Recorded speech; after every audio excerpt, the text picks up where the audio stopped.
반갑습니다. 이 시간 하나님의 사람이라고 하는 제목을 가지고 말씀 증거하도록 하겠습니다. 올 추석에 우리는 한 사람의 노래로서 많은 위로를 받고 우리의 심금을 울렸던 기억이 있을 것입니다. 이렇게 이야기하시면 모두 다 기억하실 건데요. 테스 형, 네, 우리 나훈아님의 공연으로 많은 사람들이 위로를 받았습니다. 여러분은 혹시 좋아하는 가수가 있으신가요? 저는 나훈아님의 공연을 보긴 하였지만 그 세대는 아니어서 그런지 많은 공감을 하기는 조금 어려웠습니다. 저도 좋아하는 가수들이 있습니다. 제가 예전에 광팬이었던 SES를 좋아하거나 요즘 가수인 트와이스나 아이유, BTS를 좋아하기도 합니다. 그리고 또 아주 옛날 사람이라고 이야기하지만 즐겨 듣는 조용필님의 곡을 좋아하기도 합니다. 그러나 저에게 있어서 가장 최고의 가수는 이문세님입니다. 제 모든 앨범에 이문세님의 앨범이 들어있을 정도로 저는 이문세님의 노래를 굉장히 좋아하는데요. 문제는 좋아하는 가수와 인상에 남는 노래는 조금 다를 것입니다. 저의 인생에 아주 인상 깊게 남은 노래가 한 곡 있는데요. 이 노래를 한번 여러분이 같이 들어봤으면 좋겠습니다. 노래 한번 틀어주실 수 있을까요?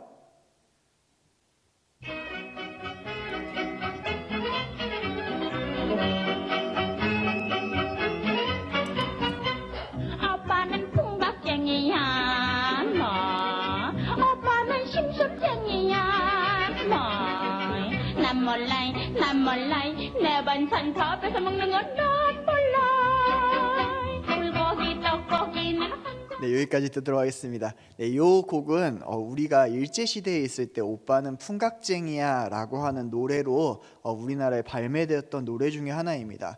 제가 이 노래를 굉장히 인상 깊게 생각하고 있는 것은 외할아버지 집에 LP판이 있었는데 그 LP판으로 들어봤던 노래여서 그 당시에 접하지 않고 전혀 다른 음색을 가지고 있는 노래여서 제 머릿속에 가장 인상 깊게 남아있던 노래이기도 합니다. 이 노래는 오빠와 자기를 차별한다라고 하는 노래인데요. 그래서 오빠는 풍각쟁이인 딴따라 거지 같은 사람이고 심술쟁이라고 하는 노래입니다. 그런데 이 노래의 가사가 우리 마음 가운데 인상이 깊게 남는 이유가 있습니다. 그 인상이 깊게 남는 이유는 이 노래 가사가 품고 있는 가사의 내용인데요. 그 노래의 가사의 내용이 여성이나 아니면 둘째나 셋째인 사람들이 느끼는 차별의 감정을 많이 북돋아 올리기 때문입니다. 사실 내 반찬을 오빠가 다 뺏어 먹는 것이 아니라 그 중간에 이 오빠와 나 사이에 있는 엄마가 그 큰아들만 챙기는 그 차별을 싫다고 이야기하는 게 이 노래의 주요한 내용이기도 하죠. 그런데 우리가 성경을 읽다 보면 우리들도 이러한 차별을 느낄 때가 있습니다. 하나님은 하나님의 사람을 사랑한다라고 이야기를 하는데 어떻게 보면 하나님의 사람들은 너무나 큰 기준을 가지고 그 기준대로 살아가야 된다라고 너무나 우리는 힘들다라고 이야기하지만 하나님의 사람들이 아닌 사람에게는 마치 기준이 없어 보이고 너무나 쉬워 보이는 느낌 때문에 어느 순간 내가 차별받는다라고 하는 느낌도 들고 차라리 내가 지금 믿지 않았다면 나중에 내가 죽기 전에 믿었다면 얼마나 좋을까, 이렇게 힘들지 않아서 얼마나 좋을까라고 생각하며 하나님께서 우리를 차별하신다라고 드는 생각이 들기도 합니다. 그런데 우리의 마음 가운데 이러한 생각을 더욱더 증폭시키는 말씀이 있습니다. 그것이 바로 우리가 오늘 보고 있는 이 열왕기상 13장의 말씀입니다. 이 열왕기상 13장은 솔로몬 사후에 통일 왕국이었던 이 이스라엘이 두 개의 왕국으로 나눠지는 이야기부터 시작되어야 됩니다. 이스라엘은 북이스라엘과 남유다의 두 개의 나라로 갈라지게 되는데요. 이는 솔로몬이 그의 말기에 여호와의 눈앞에서 악을 행하고 하나님을 따르지 않았기 때문이라고 성경은 분명하게 이야기합니다. 그래서 하나님은 솔로몬 때에 이미 그의 악행으로 말미암아 그에게서 나라를 뺏어서 신하에게 주겠다라고 하나님은 분명하게 약속을 하시죠. 그 신하는 분명하게 성경에서 드러나고 있습니다. 그 신하의 이름은 바로 여로보암인데요. 그는 에브라임 사람으로 솔로몬의 명령으로 요셉 자손들과 함께 이 성읍들을 수축하다가 선지자 아이야가 갑자기 그에게 자신의 옷을 12조각으로 찢어서 10조각은 이 여로보암에게 주고 나머지 2조각은 다윗이 가져가게 만들겠다라고 하는 예언을 듣게 되면서 그가 왕위를 꿈꾸게 됩니다. 사실 이 통일 이스라엘이라고 하는 이 나라는 다윗이라고 하는 이 사람에 의해서 큰 응집력을 갖고 있지만 이 야곱의 12아들에게는 권력의 양축이 있었습니다. 첫 번째로는 이 혈통적인 면에서의 장자인 유다 지파가 있습니다. 우리는 이 유다 지파가 혈통적으로 정당하게 이 장자권을 계승했다라는 사실을 알고 있는데요. 반대로 정치적으로 이 장자권을 취득한 사람이 있습니다. 그 사람이 누구였냐면 바로 요셉입니다. 이 요셉 지파, 이 창세기 말미에 나온 이 모든 권력을 취했던 요셉 지파와 이 유다 지파는 창세기를 지나 출애굽기, 레위기, 민수기, 신명기, 여호수아, 사사기에 이르는 이 여러 권의 성경 가운데에서 계속해서 끊임없이 누가 그 권력을 차지하느냐를 가지고 계속해서 시기와 암투를 벌이는 것이 바로 이 유다 지파와 요셉 지파와의 관계였습니다. 그런데 이런 상황 가운데에서 유다 지파의 자손, 그러니까 솔로몬의 아들인 르호보암이 어리석은 말로 인하여서 모든 사람들의 신임을 잃어버리는 일이 생기게 되고, 이 여로보암은 이것을 기회로 10개의 지파와 함께 새로운 왕국을 세우는데, 그것이 바로 성경에 나오는 북이스라엘이라고 하는 나라입니다. 여러분, 12개의 지파가 10개의 지파와 2개의 지파로 나뉘게 되었습니다. 이렇게 10개의 지파와 2개의 지파로 나뉘게 되었다면 어디가 당연 유리할까요? 우리의 생각대로라면 10개의 지파가 너무나 우월한 위치에 있어야 될 것이라고 생각합니다. 그러나 성경의 이야기는 정반대라고 우리에게 이야기해 줍니다. 10개의 지파는 많은 사람을 데리고 있었으나 여전히 이 르호보암에게는 다윗성이 건재하였고 그가 가지고 있는 여러 성도 건재하였습니다. 또한 통일 왕국이 지속되고 있는 이 120년 동안 유다 지파와 베냐민 지파에는 끊임없이 용사들이 유입되었고 그들에게는 많은 무기와 많은 보급이 이렇게 상충되어져 있었던 것이 바로 이 남유다의 상황이었죠. 그렇다면 이 남유다는 왜 북이스라엘을 그냥 내버려 뒀을까요? 그것은 바로 하나님의 뜻이었기 때문입니다. 사실 이 르호보암은 여로보암을 정복하러 전쟁을 준비하고 있었습니다. 전쟁을 준비하고 이 북이스라엘로 전쟁을 하여 진격하고 있을 당시에 하나님의 사람이었던 스마야 선지자가 등장하여 이들을 말렸기 때문에 북이스라엘과 남유다가 전쟁이 일어나지 않은 것이지, 이 2개의 나라는 끊임없이 시기와 질투 가운데에서 긴장감이 흐르는 시기가 바로 오늘 우리가 보고 있는 이 열왕기상 13장의 배경이라는 겁니다. 문제는 이러한 이 긴장감이 도는 시기에 이제 절기가 다가오기 시작하였습니다. 그들은 하나님께 찾아가서 예배해야 되는데 이 예배는 어디에서 드립니까? 다윗과 솔로몬에 이어서 많은 사람들이 예배는 반드시 성전에서 드려야 된다라는 생각을 가지게 되었습니다. 특히나 이 절기는 하나님의 성전, 그러니까 그 하나님의 성전인 예루살렘에서 절기를 드려야 되는데, 그렇다면 온 이스라엘 백성들이 북쪽에서 남쪽으로 이동하여서 이 예루살렘에 가서 예배를 해야 되는 상황이 발생하는 겁니다. 문제는 이 여로보암 왕은 이것에 대해서 너무나 많은 두려움을 가지고 있습니다.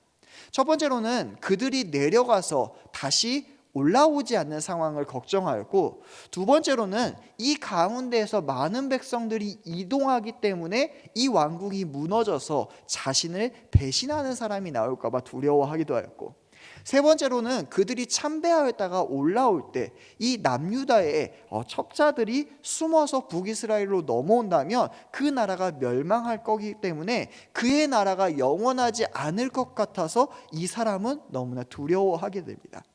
그래서 여로보암이 만들어낸 방법은 무엇입니까?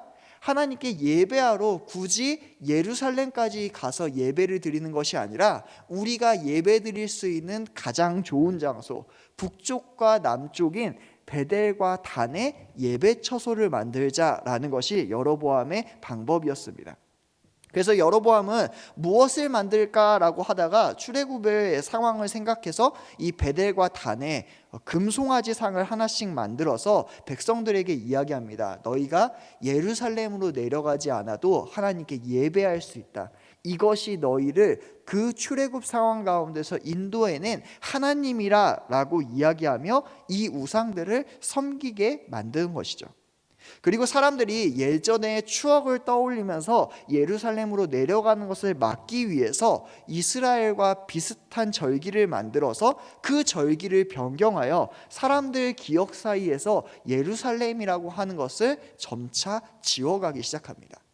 그러니까 우리는 잘 알아야 됩니다. 그냥 그 사람들이 금송아지 우상을 섬겼다, 그 사람이 바알과 아세라를 섬겼다가 아니라 그들이 섬긴 우상은 하나님이라는 이름을 가지고 사람들에게 이것이 하나님이다 라고 교육되며 가르쳐지고 있다는 것을 우리는 머릿속에서 기억해야 됩니다.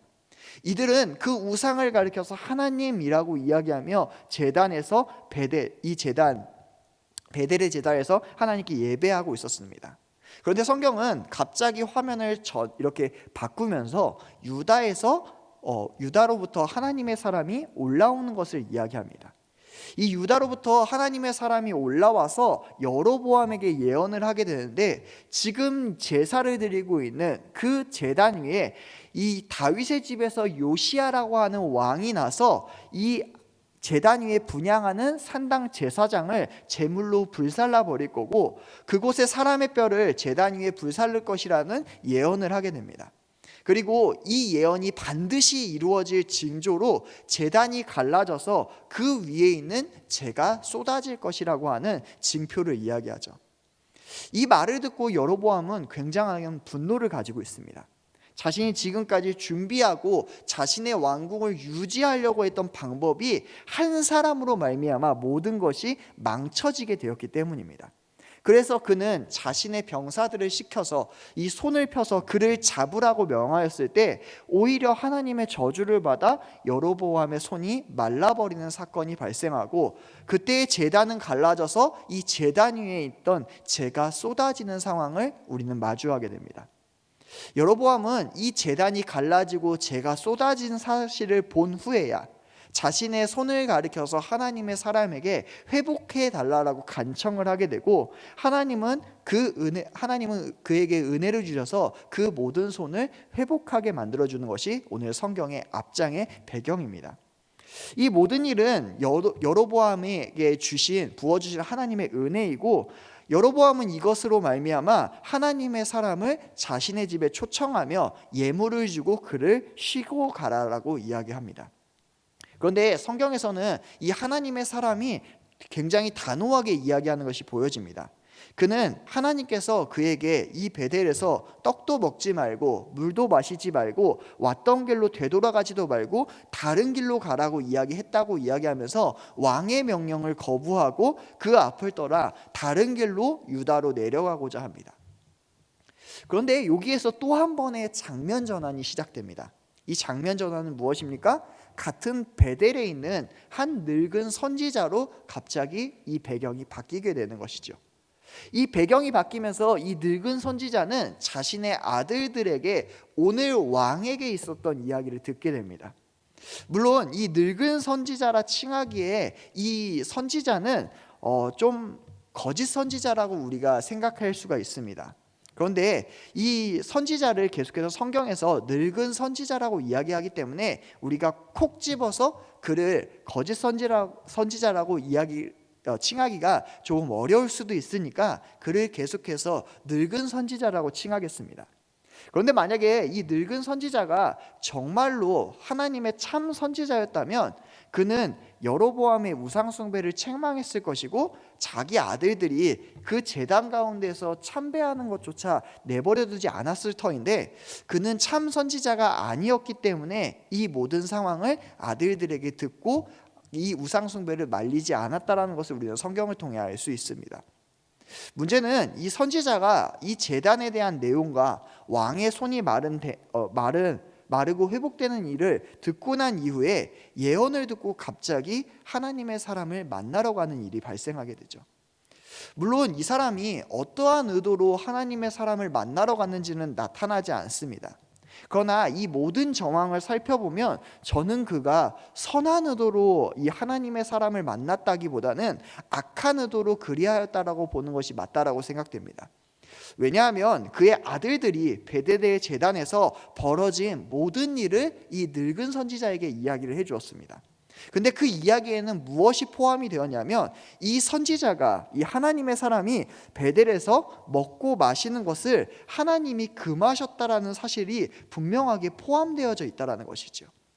이 이야기를 들었음에도 불구하고 그는 거짓을 사용하면서까지 그의 길을 돌이켜서 하나님이 금하시는 일을 하게 만든 것을 보면 그 의도가 선하다고 보기는 어려울 것입니다. 그런데 문제는 그렇게 단호했던 이 하나님의 사람이 그가 하나님의 다른 메시지를 들었다라고 할 때 이 늙은 선지자와 함께 가서 먹고 마시게 되고, 그리고 그 먹고 마심으로 말미암아 하나님이 늙은 선지자에게 임하셔서 늙은 선지자의 입술로 말미암아 여호와께서 너에게 떡도 먹지 말고 물도 먹지 말라라고 하신 것을 너가 잊어버리고 여기에서 떡도 먹고 물을 마셨으니 내 시체가 내 조상들의 묘실에 들어가지 못하리라 라고 말씀하십니다. 그렇게 식사를 마치고 하나님의 사람은 길을 떠나고 길에서 갑자기 나타난 사자에 의해서 이 하나님의 사람은 죽게 되는 사건이 오늘 성경의 전체적인 배경입니다. 사랑하는 성도 여러분, 오늘 말씀을 보면 우리는 이렇게 생각을 합니다. 하나님의 사람일지라도 그 하나님의 사람이 저지른 죄는 결코 작은 죄가 아니었기 때문에 그는 죽어 마땅하다. 그는 늙은 선지자의 순정성을 반드시 의심했어야 되고 하나님의 사람이라면 최소한 하나님께 뜻을 구하여야 됐다. 그러니까 그는 하나님의 지시를 어겼기 때문에 죽어 마땅하다라고 생각하는 경우가 많습니다. 그래서 우리는 오늘의 본문을 가지고 이렇게 결론을 냅니다. 하나님, 저와 여러분이 바른 판단력을 가질 수 있게 하나님께서 나에게 은혜를 부어주시고 우리가 다만 악에 빠지지 않도록 우리를 붙잡아 주셔서 오직 하나님만 바라볼 수 있게 도와주십시오 라고 생각하는 경우가 많습니다. 그런데 말입니다, 이렇게 우리가 말씀을 들어도 우리 마음 가운데 남는 찜찜함이 있습니다. 여러분, 좀 차별받는 느낌이 들지 않으십니까? 물론 하나님의 사람이 잘못한 것도 분명한 사실입니다. 그런데 우리가 볼 때 거짓말을 하고 해악을 끼쳤던 것은 사실 하나님의 사람보다 누가 더 큽니까? 바로 이 늙은 선지자의 죄가 더 큰 것입니다. 그래서 우리 생각에는 그가 더 큰 벌을 받아야 된다라고 생각하는데 성경에서 그는 아무런 징벌도 받지 않습니다. 아니, 하나님의 사람은 이렇게 모든 일을 행하지 않았습니까? 하나님의 일을 어렵게 수행하면서 갖은 고생은 고생대로 하고, 여러분 생각해 보십시오. 유다에서부터 올라왔다면 얼마나 목마르겠습니까? 얼마나 배가 고프겠습니까? 근데 베델까지 올라왔는데 그곳에서 어떠한 것도 받지 말고 어떠한 쉼도 누리지 말고 다시 빠르게 유다로 내려가라고 하는 거, 이거 너무하는 건 아닙니까? 고생은 고생대로 이렇게 하였는데 악한 선지자로 인하여서 즉각 징벌을 받은 것은 누구입니까? 바로 하나님의 사람이죠. 그래서 우리는 오늘 말씀을 보면서 어떤 것이 교훈인지는 알겠는데 이 말씀이 나에게 적용되려면 너무 힘들다라고 생각됩니다. 많은 사람들이 그래서 이 말씀을 바라보면서 이렇게 위로하는 경우가 있습니다. 그래, 결국에 나중에 우리는 구원받을 것이고 그는 악에 빠져 있어서 후에 나중에 하나님께서 그것을 갚아주실 거니까 괜찮다라고 이야기하죠. 괜찮다라고 이야기하지만 여러분의 마음 가운데는 어떤가요? 여러분에게 이러한 상황이 찾아왔을 때 여러분은 하나님께 뭐라고 하시나요? 솔직히 말해서 이러한 상황이 찾아왔을 때 저는 하나님께 이랬습니다. 하나님, 저한테 왜 이러세요? 저 하나님 말씀 들으려고 정말 아둥바둥 산 거 아시잖아요. 아니 그런데 저 사람들은 거짓과 속임수와 악을 끼치면서 살아가는데 왜 저들은 징계하지 않고 저에게는 왜 저래요? 저에게는 왜 그러세요? 이러면서 말씀은 말씀, 나의 삶은 나의 삶, 이렇게 살아가시진 않으셨습니까? 왜요? 삶과 말씀이 상통할 수 없다라고 생각하니까요. 그렇다면 여러분, 오늘 본문은 정말 믿는 자에 대한 막중한 책임만을 이야기하고 있는 것일까요? 자, 다시 한번 이 말씀을 천천히 살펴보겠습니다. 오늘 배경이 되는 장소는 어디입니까? 바로 베델입니다. 여러분, 베델은 성경에서 어떠한 장소이죠? 야곱이 에서를 피해서 길을 떠나다가 하나님을 만난 신앙의 출발 지점입니다.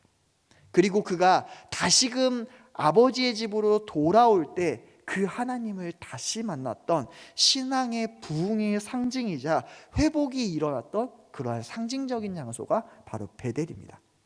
그런데 그 베델이 어떻게 되었습니까? 우상숭배의 근원지가 되었죠. 그런데 이 우상숭배의 근원지인 이 베델에 누가 있습니까? 바로 늙은 선지자가 있습니다. 여러분, 이 늙은 선지자라고 하는 이 단어에 대해서 여러분 오해하시면 안 됩니다. 우리가 늙은 선지자라고 이야기하니까 나이가 많이 든 선지자라고 생각을 하는데 이 말은 그러한 뜻이 아닙니다. 이 말은 좀 해학적인 말인데 선지자가 있는데 그곳에서 속칭 오래 해먹었다라는 겁니다. 여러분, 정말 이 사람은 선지자를 오래 헤쳐먹은 거예요. 왜요? 그렇게 오랫동안 그는 선지자로 있었는데 지금 베델은 우상의 메카가 되어버렸습니다. 여러분, 이 선지자의 아들들은 지금 뭐 하고 있습니까? 하나님이라 이야기하고 있는 그 제사에 동참하여서 그 모든 것을 바라보고 있다는 겁니다. 여러분, 그의 모든 역할을 잊어버리고 지금 그가 그 베델 가운데 살아가고 있다는 것이죠. 그리고 성경은 이 모든 이야기를 듣고 선지자가 이동하다가 이 선지자와 하나님의 사람이 만난 장소에 대해서도 이야기합니다. 여러분, 선지자와 하나님의 사람이 만나게 되는데 어디에서 만나게 되냐면 바로 베델에 있는 상수리 나무 근처에서 만나게 됩니다. 여러분, 베델 근처에 상수리 나무라고 하는 성경 단어가 이 창세기에 한 번 등장을 합니다. 언제 등장하냐면 야곱의 두 아들이 세겜성에서 디나에 대한 복수를 하는 일이 발생하게 됩니다. 그리고 야곱이 너무나 두려워 떨 때 하나님이 그에게 베델로 일어나서 건너가라라고 이야기를 하시죠. 그리고 하나님이 그를 보호하셔서 건너가라라고 이야기하실 때 야곱이 다시금 자신의 정체성을 깨닫게 됩니다. 그래서 이 세겜의 근처, 이 베델 근처의 상수리 나무에 무엇을 하냐면 자기의 온 가족이 가지고 있던 장신구와 모든 우상을 묻어버리는 사건이 발생하게 되죠. 여러분, 참 아이러니하지 않습니까? 우상숭배를 눈감아주고 있는 늙은 선지자와 우상숭배를 비판하는 하나님의 사람이 상수리 나무 아래에서 만난다는 겁니다.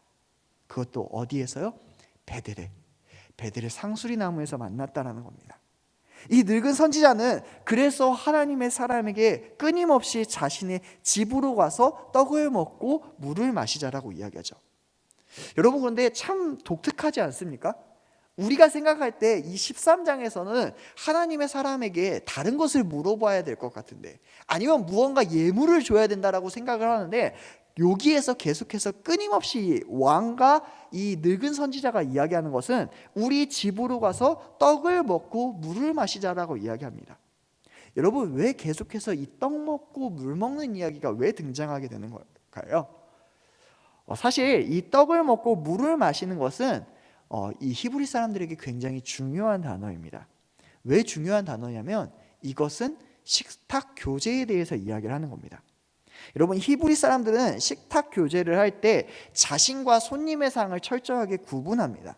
그러니까 우리 가족이 먹을 상, 손님이 먹을 상을 구분합니다. 그런데 지금 이야기하는 떡과 물을 마시는 것은 손님으로서의 상을 이야기하는 것이 아니라 우리 가족으로서의 식사를 이야기하는 겁니다. 그러니까 이 이야기는 무엇이냐면 여로보암과 늙은 선지자는 지금 이 하나님의 사람에게 나와 함께 식탁을 같이 하면서 나의 가족이 되어 주십시오 라고 부탁을 하는 것이죠. 여러분, 나의 가족이 되어달라고 이야기할 때 하나님의 사람은 뭐라고 이야기합니까? 하나님의 이름으로 그것을 거절합니다. 왜요? 하나님은 공의로우신 하나님이기 때문에 이 사람들과 하나님의 사람이 함께 할 수 없다라고, 하나님의 언약 때문에 나는 그대들의 초청에 응할 수 없다라고 단호하게 거절하면서 자기의 길로 가게 되는 겁니다. 그런데 여기에서 늙은 선지자가 다시금 이야기하죠. 나도 당신과 같은 선지자인데 하나님이 나를 보내어서 당신에게 떡을 먹이고 물을 마시게 하며 우리를 식구로 삼아 주셨다라고 이야기합니다. 여러분, 이 두 명의 사람, 늙은 선지자와 하나님의 사람이 누구의 이름으로 이야기를 하고 있습니까? 둘 다 하나님의 이름으로 이야기를 하고 있습니다. 그런데 여러분, 누구의 말이 맞나요? 성경은 그 즉시 그 판정을 내리게 됩니다. 18절 끝부분에 보면 이렇게 이야기하죠. 늙은 선지자가 그를 속였다라고 이야기합니다. 그런데 문제는 하나님의 사람이 그 사람과 함께 그의 갈 길을 되돌이켜서 그의 집으로 돌아가서 떡을 먹고 물을 마시며 함께 식탁 교제를 합니다. 그래서 이 말씀이 굉장히 어렵습니다. 그런데 여러분, 여기에서 우리는 한 가지 질문을 해야 됩니다. 하나님은 분명히 자기 의도를 꺾지 않으시는데 거기에다가 이렇게 뻔한 거짓말을 한다면 하나님의 사람이 과연 어리석어서 속은 걸까요? 아니면 어떠한 의도가 있어서 속아준 것일까요? 여러분, 그 판단은 지금 하시지 말고 마지막에 결론에 가셔서 여러분 스스로 한번 내보셨으면 좋겠습니다. 그렇게 그가 늙은 선지자의 집에서 식사 교제를 할 때 하나님이 임하셔서 뭐라고 하십니까? 여호와께서 너로 교제하지 말라는 곳에서 너가 그와 가족이 되었기 때문에 내 시체가 내 조상들의 묘실에 들어가지 못한다라고 이야기합니다. 여러분, 이 말은 무엇입니까? 하나님의 사람이 집을 떠나 먼 곳에서 죽임을 당할 것이라고 분명하게 이야기를 하는 것이죠. 그리고 이 예언을 듣고 난 이후에 이 늙은 선지자는 미안했는지 하나님의 사람에게 나귀를 빌려줍니다. 나귀를 타고 멀리 도망가라는 의미인지 아니면 나귀를 타고 조금이라도 편하게 가라는 의미인지 알지 못하지만 이 늙은 선지자는 그에게 나귀를 내어주고 이 나귀를 타고 하나님의 사람은 유다로 돌아가게 되죠. 그런데 사실 이 돌아가는 길은 사실 돌아가는 길이 아닙니다. 왜 그렇습니까? 하나님께서 이미 그에게 죽음의 형벌을 내리셨기 때문이죠. 그 길은 돌아가는 길이 아니라 오히려 죽으러 가는 길입니다. 그리고 어떻게 되었습니까? 그가 돌아가는 길에 사자가 그를 물어 죽이게 되는데 그 시체가 길에 버려졌으나 나귀를 사자가 물지 않고 가만히 내버려 두게 됩니다. 여러분, 이것은 굉장히 놀라운 일입니다. 사자가 사람을 해쳤는데 그 시체를 난자하지도 않고 그 옆에 있는 나귀도 난자하지 않았다라는 것입니다. 나귀는 멀쩡하고 시체도 보존되어져 있습니다. 그리고 이 나귀가 도망가지도 않고 사자도 도망가지 않고 모든 사람들이 가만히 서서 마치 그 시체를 지키고 있는 것을 많은 사람들이 보게 되었습니다. 그리고 이 놀라운 이야기를 그 늙은 선지자가 듣게 되고 그는 나귀를 타고 가서 그 사람의 시체를 수습하게 되는데 자기 혼자서는 어려웠는지 2명의 아들을 데리고 가죠. 그런데 그 2명의 아들을 데리고 갔을 때 그는 굉장히 놀라게 됩니다. 왜 그렇습니까? 그 사자가 여전히 있기 때문이죠. 여러분, 그렇다면 이 결론은 어떻게 가야 됩니까? 우리 생각으로는 이 악한 늙은 선지자가 사자에게 물려 죽고 그 시체가 갈갈이 찢겨진 후에 사자가 사라지는 것, 그것이 하나님의 공의라고 생각되어집니다. 그런데 성경은 우리의 예상을 깨버립니다. 어떻다고 이야기하죠? 사자는 여전히 가만히 있습니다. 그리고 그 늙은 선지자에 의해서 하나님의 사람의 시신은 수습되어져 가죠. 그런데 이 모든 상황을 겪으면서 한 가지 변화가 생깁니다. 그 변화가 어디에서 생기냐면 바로 이 늙은 선지자에게 변화가 생깁니다. 늙은 선지자가 지금까지는 다른 감정을 가졌는지 모르겠으나 갑자기 여기에서부터 이 사자가 해쳤으나 나귀는 멀쩡하고 하나님의 사람의 시체는 멀쩡한 것을 수습하고 났을 때 늙은 선지자가 슬피 울면서 그를 장사하기 시작합니다. 하나님의 사람의 시체를 자기가 준비하였던 묘실에 안장하고 이야기하죠. 오호라 내 형제여 라고 이야기하며 그를 위하여 슬피 웁니다. 여기에서 성경은 슬피 울었다라고 하는 이야기를 2번이나 이야기합니다. 이거는 성경이 강조해서 이야기하는 건데요, 그것은 그 애통이 그냥 슬퍼하는 척했다가 아니라 진심으로 애통하고 애곡했다라는 것을 보여줍니다. 그리고 그의 애통은 거기에서 멈추지 않고 자기의 2 아들에게 유언으로 남기게 되죠. 자기가 죽거든 하나님의 사람을 장사한 그 묘실에 장사하되 내 뼈를 그의 뼈 곁에 두라고 이야기합니다. 여러분, 이 말은 무슨 말일까요? 나도 그 사람이 갔던 길로 돌아가겠다는 이야기입니다. 아니, 더 쉽게 이야기해서 이 사람의 가족이 되겠다는 이야기입니다. 여러분, 늑도로 선지자 노릇을 헤쳐먹던 그가 그 모습에서 떠나서 선지자의 모습이 됩니다. 그 다음 구절이 중요합니다. 그가 그래서 뭐라고 이야기하냐면 여호와의 말씀으로 베델에 있는 제단을 향해 하나님의 사람이 외쳤던 이 모든 일이 사마리아 성읍들에 있는 모든 사람을 향하여 외쳐 말한 그 모든 것이 하나님의 말씀이기 때문에 그것이 반드시 이루어질 것이다라고 분명하게 선언하는 거죠. 여러분, 이 늙은 선지자의 변화는 누구의 죽음이 기초가 되었습니까? 바로 유다에서 올라온 하나님의 사람의 죽음으로 바뀌기 시작합니다. 하나님의 사람의 죽음이 타락한 한 사람이 되돌아오는 계기를 만들게 되죠. 그런데 여러분, 이 오늘 성경 구절에는 정말 많이 우리가 무언가가 비슷하다라는 느낌이 많이 들 것입니다. 자신의 집을 떠나서 정말 알 수 없는 곳에서 죽어가신 그분, 나귀를 타고 오신 그분,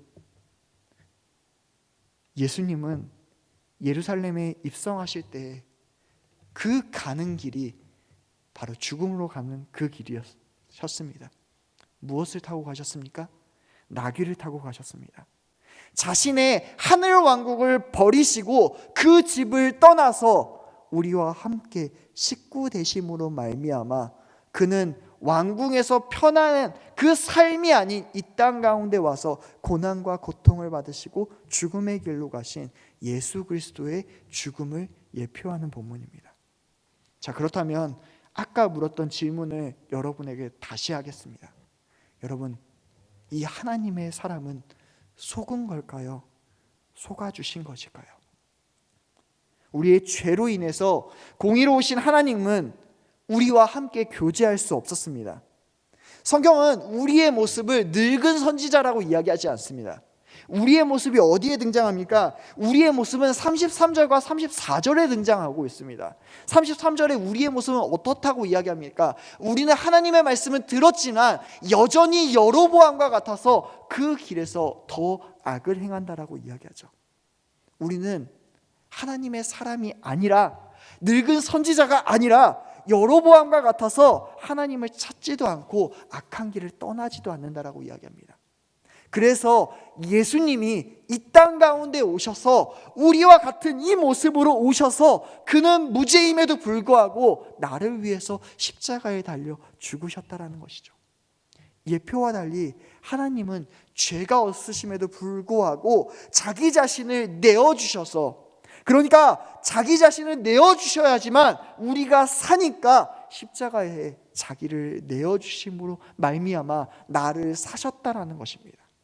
우리는 이 사건을 보면서 우리가 느끼는 것은 이것이었습니다. 하나님 믿는 자로서 우리는 너무나 많은 것을 지켜야 되고 조건이 너무 과해서 너무나 힘듭니다. 하나님은 나에게 너무나 무거운 짐을 맡기시는 분입니다 라고 이야기하였으나, 오늘 이 본문은 이 연약하고 이 무지하고 이 악해서 전혀 바뀌지 않는 나를 위해서, 나를 그의 식구 삼고 나를 그의 자녀 삼기 위해서 자기 몸을 내어주신 하나님을 예표하는 본문이라는 겁니다. 그래서 성경은 이 사람의 이름을 기록하지 않고 끊임없이 하나님의 사람이라고 이야기합니다. 우리는 이 본문을 볼 때 하나님의 사람 안타깝다라고 이야기했지만, 오늘 이 본문을 밝히 알게 될 때 우리는 이야기할 것입니다. 하나님의 사람, 너무나 감사한 그 하나님의 사람, 그가 나를 위해서 이 땅 가운데 오셔서 몸을 내어 던져주셨구나. 예수 그리스도께서는 나를 자기의 자녀 삼기 위해서 이 땅 가운데 오셨습니다. 그는 결코 우리와 교제할 수 없으나 그는 이 땅 가운데 오셔서 그의 몸을 들이심으로 말미암아 나를 딸이라, 나를 아들이라 부르시며 식구로 삼아주셨다라는 것을 우리는 기억해야 됩니다. 그리고 그의 죽으심으로 말미암아 우리는 완전한 식구로서 그의 길을 따라갈 수 있습니다. 사랑하는 성도 여러분, 하나님의 사람의 죽음을 맛보았던 늙은 선지자는 그로부터 변화하였습니다. 나의 길을 가는 것이 아니라 내가 그의 길을 따라가는 그의 식구가 되겠다고. 여러분에게 예수 그리스도의 죽음은 어떠한 의미를 가지고 계십니까? 사랑하는 성도 여러분, 귀한 성탄입니다. 우리는 성탄에 대해서 많이 알고 있다라고 생각합니다. 그러나 하나님의 사람이 죽고서야 늙은 선지자는 돌아왔습니다. 이 말씀을 들으면서 우리는 우리의 모습을 바라보아야 합니다. 예수님은 나에게 어떠한 존재이십니까? 우리는 예수님의 죽음을 보고도 여전히 여로보암 같아서 나의 갈 길로 가고 있지는 않습니까? 여러분에게 다시금 이 성탄 예수 그리스도가 어떻게 다가오는지를 깨달았으면 좋겠습니다. 여러분에게는 성탄이 어떠한 의미로 다가오십니까? 여러분에게는 예수 그리스도가 어떠한 의미로 다가오십니까? 기도하겠습니다.